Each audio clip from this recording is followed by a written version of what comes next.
A paz do Senhor, sejam muito bem-vindos à nossa primeira aula, tá? Eu sou o professor José Weider e nós vamos dar início agora ao nosso curso de teologia. Nessa primeira aula, nós vamos falar sobre a introdução, sobre os princípios sobre os quais a teologia evangélica ela está firmada, tá? Mais uma vez, te desejo aí boas-vindas. Vamos à aula? Espero que você já esteja com papel e caneta em mãos. É muito importante que durante os estudos você faça suas anotações, escreva os tópicos. Nós estudamos escrevendo, tá? É assim que se aprende, é assim que se estuda.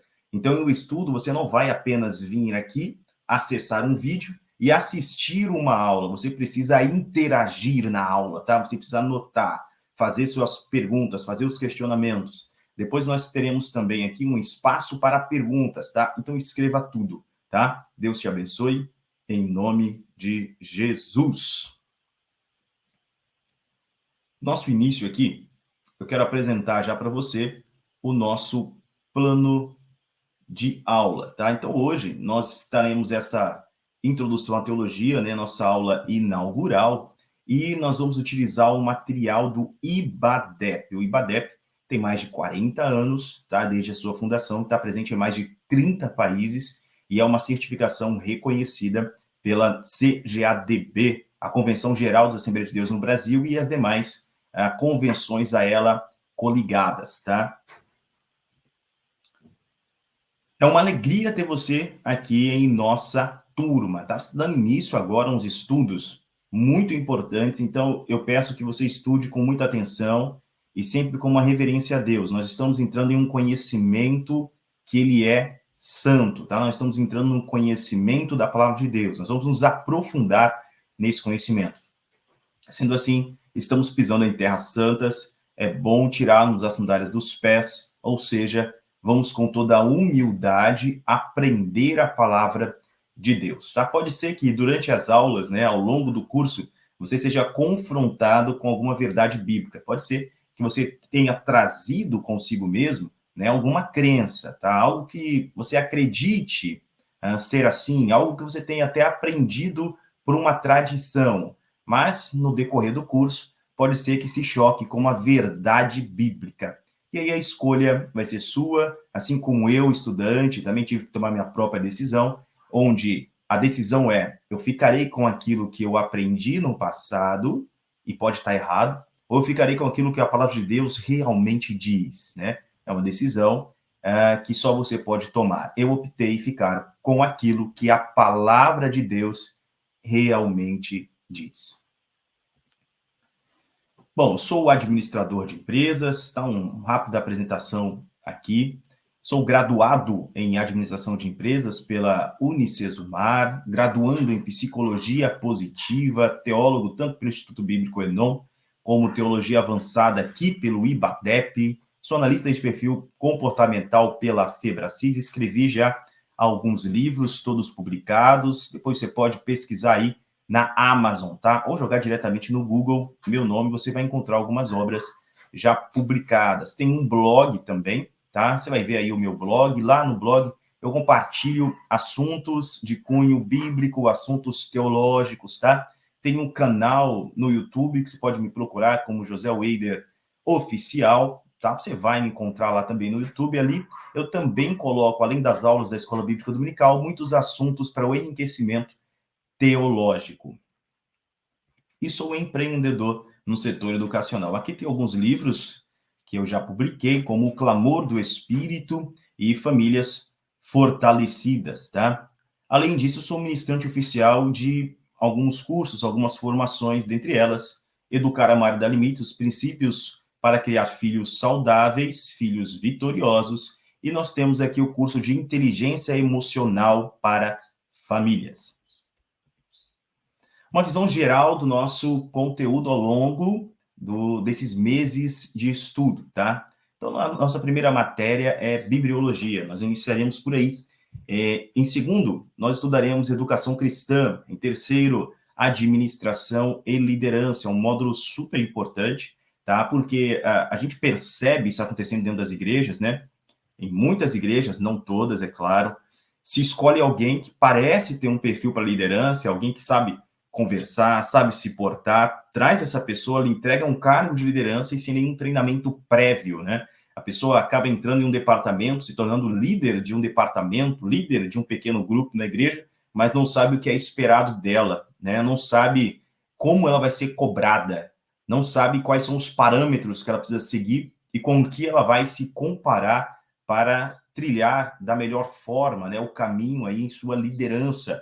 Então, nós percebemos muitos líderes que são escolhidos e jogados em uma posição de liderança e, por isso, muitos departamentos simplesmente não andam, né? Alguns retrocedem.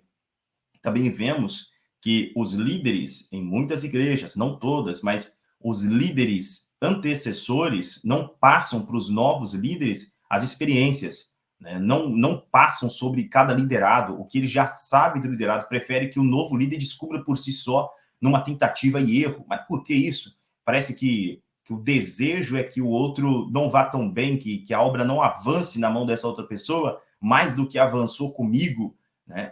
Como que é isso? Espera aí. Então, nós vamos estudar sobre administração e liderança. Nós estudaremos profetas menores, e isso não quer dizer que esses profetas receberam uma unção menor, ou têm menos do Espírito Santo, ou as revelações que eles tiveram são revelações de menor importância. Jamais.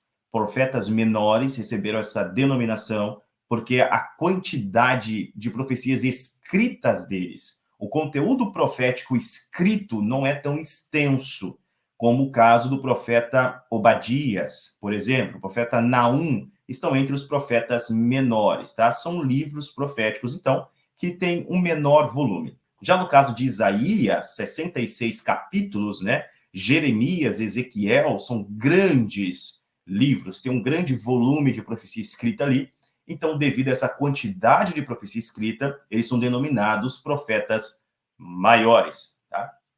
A Trindade, nós estudaremos uma matéria específica sobre a Trindade, como compreender essa doutrina, quais são os textos bíblicos que aprovam essa doutrina, que comprovam, que dão base, fundamento para a doutrina da Trindade. Estudaremos a história da igreja. Quem não conhece a história está fadado a cometer erros, e erros variados, né? Aquilo que os antigos já haviam vencido, já haviam ultrapassado, aquele que desconhece a história, ignora a história, está fadado a cometer esses erros. Por exemplo, nós vivemos em dias em que muitos têm deixado de frequentar a igreja, de estar nos cultos locais, né? Um movimento está crescendo chamado movimento dos desigrejados. São pessoas que, em sua grande maioria, não conhecem a história da igreja, não valorizam a história da igreja, acreditam que a espiritualidade delas, o individual delas, é o suficiente para estarem bem com Deus.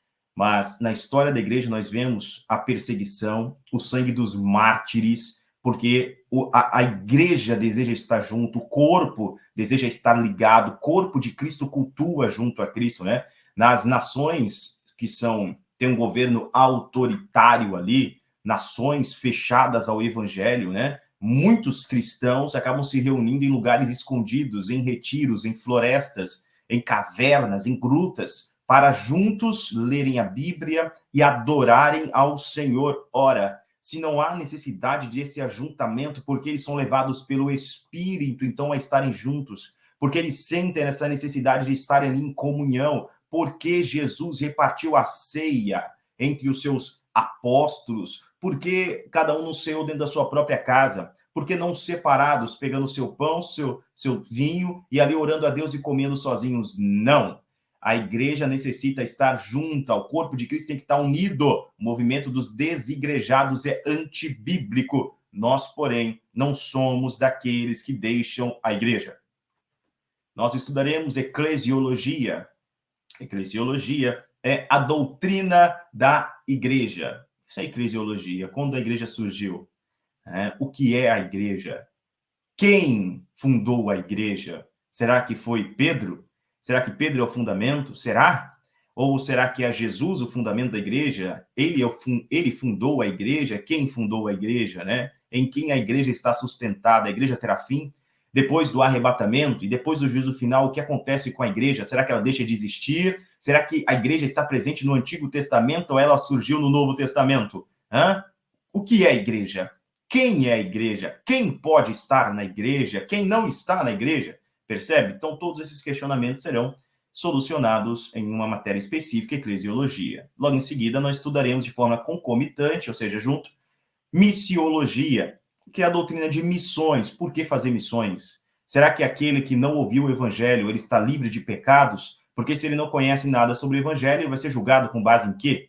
Bom, mas se for assim, então nós não precisamos pregar, porque se nós não pregarmos e as pessoas não ouvirem, elas permanecem inocentes e assim estão salvas.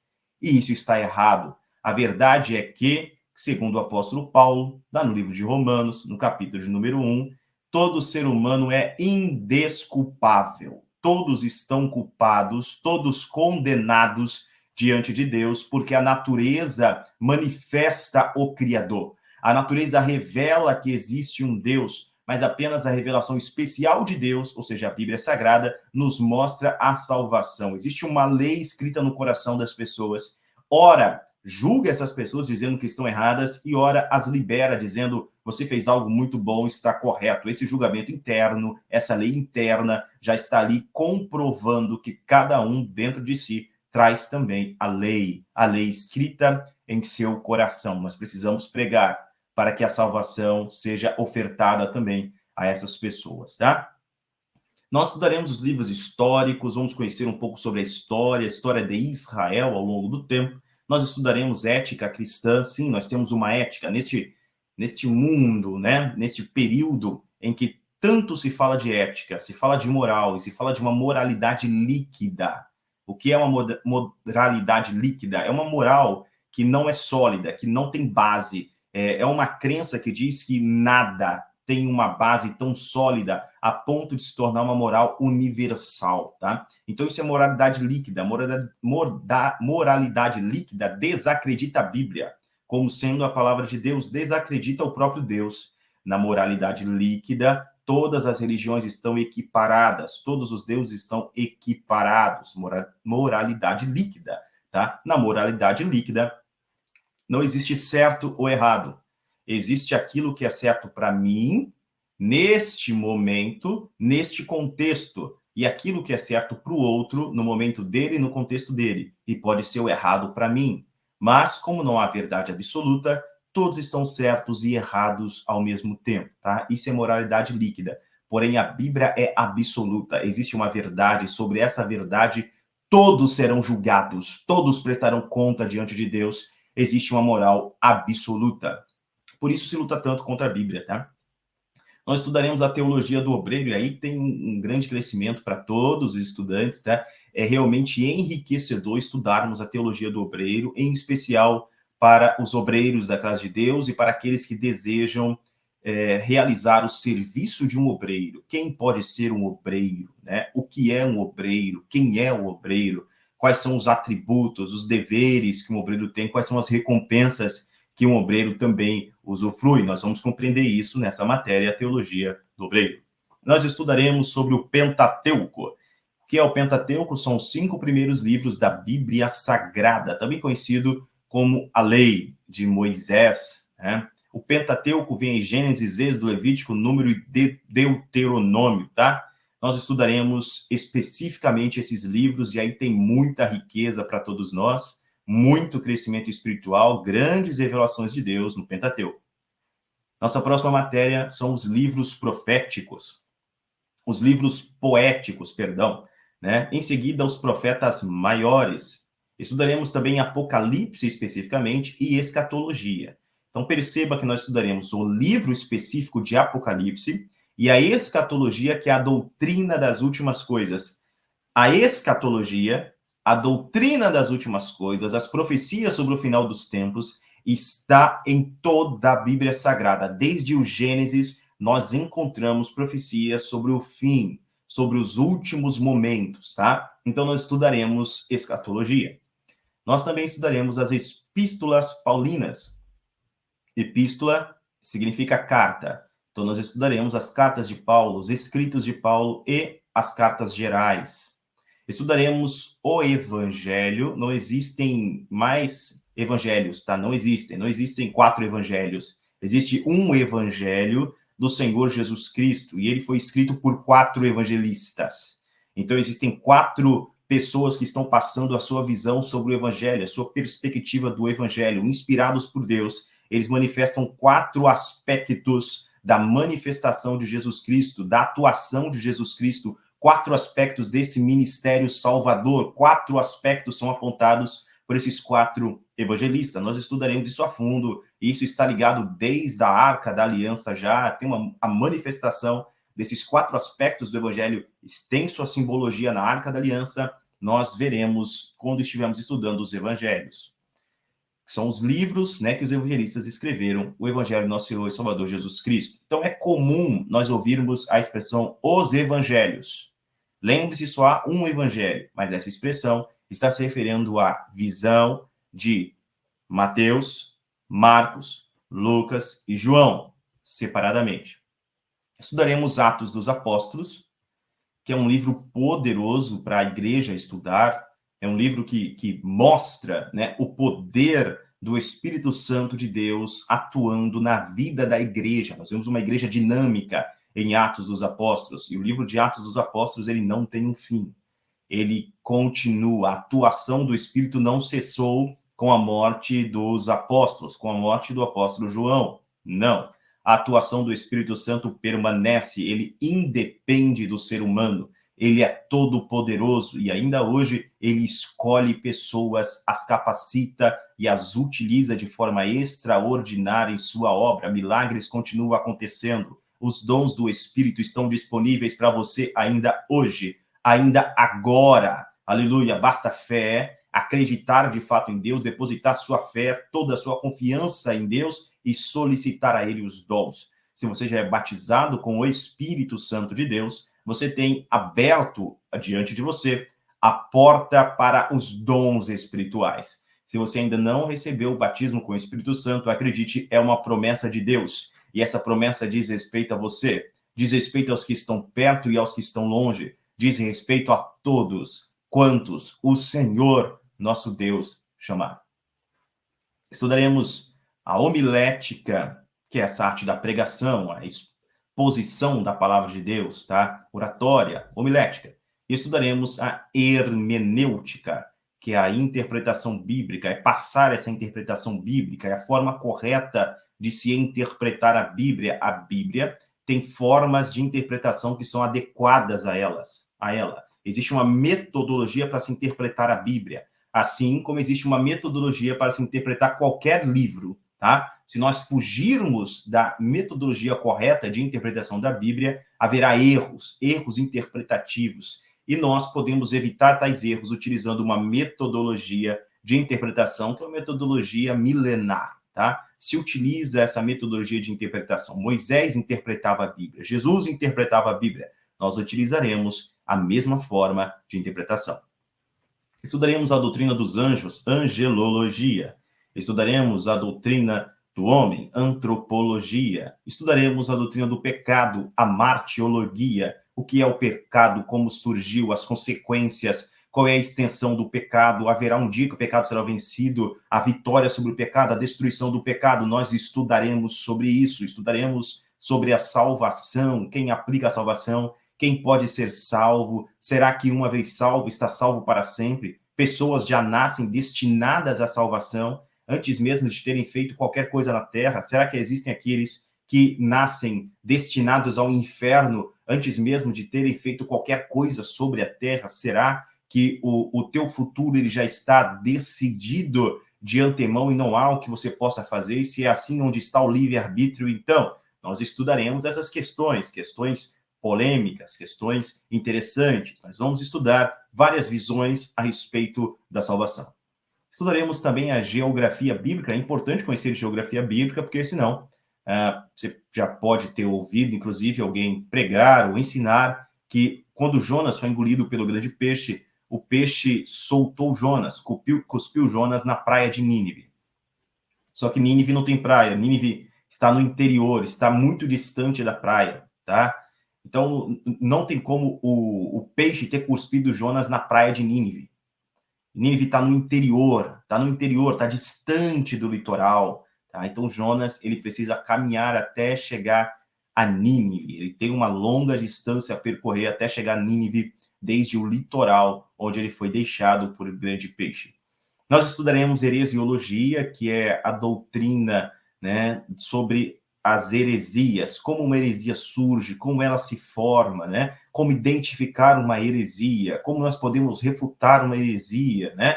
Fazer uma defesa correta da fé. E por fim, nós estudaremos sobre a família cristã, um módulo muito importante, muito interessante e que com certeza vai ser um canal de bênção para a vida de muitas famílias, especialmente se você trabalha com um conjunto de casais, com um conjunto de famílias. É muito importante esse módulo para você, para que você saiba ter base, embasamento bíblico para direcionar os casais.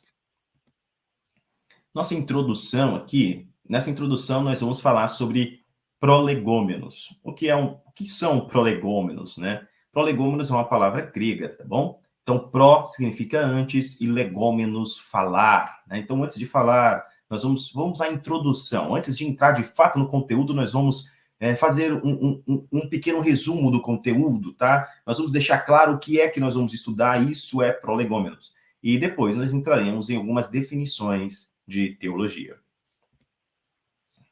Prolegômenos e as divisões da teologia. Então, antes, estudaremos os pressupostos da teologia cristã evangélica. O que são pressupostos? Pressupostos são alguns princípios que são a base de todo o fazer teológico, tá? E então nós estudaremos as divisões da teologia. Sobre os pressupostos são como se fossem as colunas de uma casa, as colunas de um templo, tá?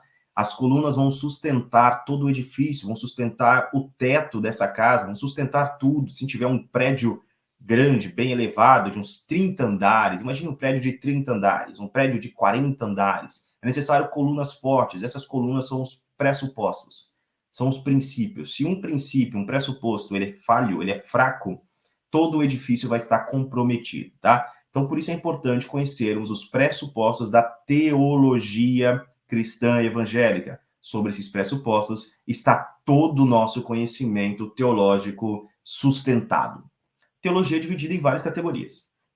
Primeiro, nós temos a teologia bíblica, né, que é o estudo da base bíblica da teologia. A teologia bíblica utiliza a Bíblia, tá? E apenas a Bíblia. Então, nós sabemos que a Bíblia, ela interpreta a si mesma, tá? Então, nós utilizaremos a Bíblia em teologia bíblica, estudando seus livros, a correlação que um livro tem com o outro, esse versículo está ligado a outro versículo. Teologia bíblica nos dá um entendimento geral, mais completo sobre a Bíblia Sagrada, utilizando apenas a Bíblia como livro-texto básico, tá? Em teologia bíblica, nós não fazemos referências aos outros livros, nós não buscamos outras fontes, nós nos dedicamos exclusivamente ao texto bíblico. Teologia histórica é o debate teológico de grandes expoentes da igreja cristã, ou seja, o que aqueles grandes pregadores, professores de outrora falaram a respeito da Bíblia, a respeito das doutrinas da Bíblia. Aí a gente pode estar estudando neste momento de teologia histórica, né? O que os reformadores, por exemplo, eles pregaram, né? Qual é o pensamento que permeava ali o Martinho Lutero, permeava ali o Calvino, né? O que permeava pelos reformadores, né? Então, teologia histórica, tá? Nós vamos ver um debate ao longo da história, vamos ver ali o Irão de Alexandria e tantos outros homens, mulheres de Deus, que expuseram a teologia bíblica, expuseram o conhecimento da palavra de Deus e defenderam a revelação bíblica diante das falsas, diante das heresias, diante dos lobos devoradores vestidos em pele de cordeiros, tá? Então, isso aí é a teologia histórica.